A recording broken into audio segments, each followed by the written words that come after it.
Negosyante sa Ilocos Sur, sugatan matapos pagpapaluin ng kanyang mga trabahador. Nakatutok Ivy Hernando.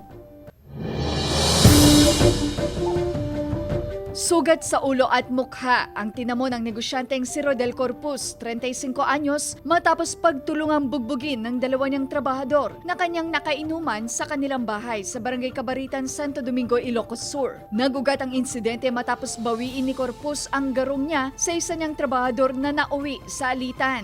Gusto niyang kunin yung kurong-kurong niya dahil nga sa kanya ito, dahil itong dati niyang trabahante hindi na nga nagtatrabaho at doon nagsimula yung sagutan nila. Dito na raw rumesbak ang dalawang sospek na sina Charlie Follier na armado ng baril na umano'y ipinukpok niya sa biktima. Hinampas naman umano ng sospek na si JP Tarangco ang biktima gamit ang kahoy.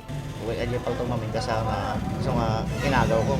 Ako nang siguro na din sa kaduwa na iswa dyan ng patit di ulog. So na parinto mo nga. Pero giit ng sospek, tila may baril daw ang biktima, kaya naglabas din siya ng baril. Pas lami ang dati so tenda nga palatog na gaminan so dahil mangkunala dahil iskopeta mang. So dahil kita taagawin na dahil kanya dahil iskopeta. Ngayon magana nga yung patit ko ka na yan timuging na kinja yung patpatit ma'am dahil nga ta siguro dahil pinagitnagaw mi baka na wak siguro yan din. Depensa pa ng sospek. Tatta ka pa patanggo tapos kaya na iawit na dahil yung purong man kaya namin kaya nga drive. Kita taga ipurwa-purwa na helmet naman kas lag bungkot nga pati kaya na kay magkiriri. Nga na dyan di Gapuro. Posibleng maharap sa patong-patong na kaso ang mga sospek. Kasama si Ron Alister Taniedo, Ivy Hernando. Balitang Amyanan.